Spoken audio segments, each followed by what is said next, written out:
Alright everybody, it's Mike from Growtopia and my hands are brown. So we got them all in. We got the pink mully grass, we got the hydrangea, the reblooming summer hydrangea. You can make it pink and blue and white. More pink mully grass, hydrangea, pink mully grass, hydrangea, pink mully grass, hydrangea, and pink mully grass on the end. So I had to dig down a little bit for them to get in, and the hydrangeas are kind of going through a little bit of a shock right now. They're like, oh my god, what the hell? It's like 65 or almost 70 now, and it's a little humid.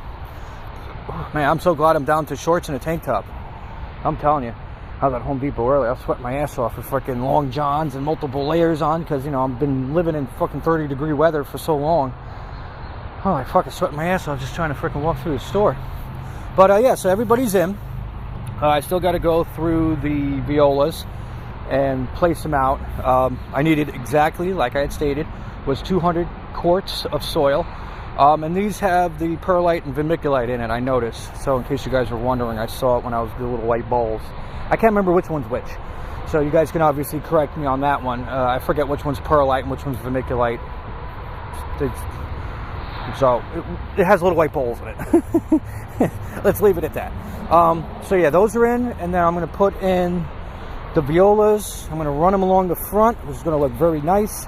I came up with another idea where I'm going to take a bunch of red bricks that I have that we were using for 8 million different places, and I'm going to put them back. I'm going to actually put them up here and line this off, so it's going to start down here and then run straight down the line and go off to the fence side.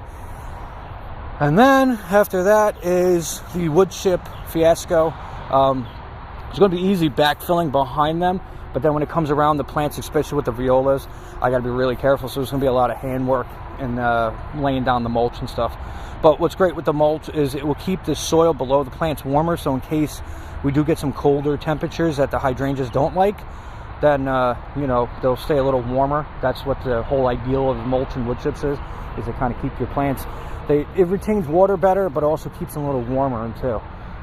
That's why in the summer you don't want to have like 4 or 5 inches of mulch, because then the plants get too hot and they die, depending on the plant.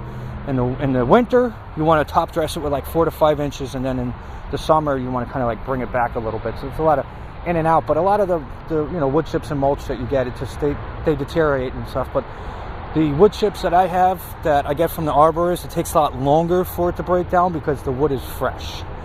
So when you're getting it from like in a bag, I think there's a lot more age on it and has decayed a little more better.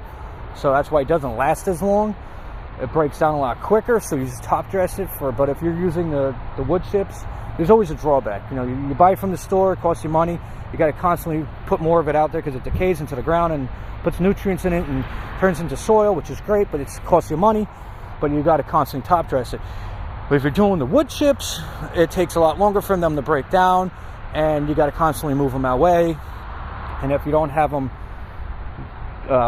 closed in like that, then they look like that in your yard. The wood chips just blow all over the place. So that whole pond is going to get revamped this year as well, but definitely not today. But I have that and the tree, and so this is for today only.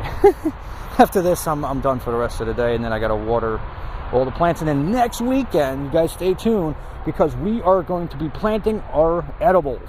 So I can get my plants out of there to send them over to my customer, plant them out, put them in, install them, plant them, whatever you want to call it. Get mine out into the orchard, and there's some cool shit going on in the orchard, so you guys will see that, which is the whole fenced-in area. It's called the orchard, all the different zones. Got the greenhouse, the orchard, we got the nursery, and the new installment is half of my dining room. We call it the bedroom because of the beds in it. Anyway, guys, that's it for today, or not today, but that's it for now. And then you guys will see this when it's done. And like I said, stay tuned, like, subscribe, share it with your friends and family. Whew, it's getting warm out here in New York. Man, I am breaking a sweat in April. Great.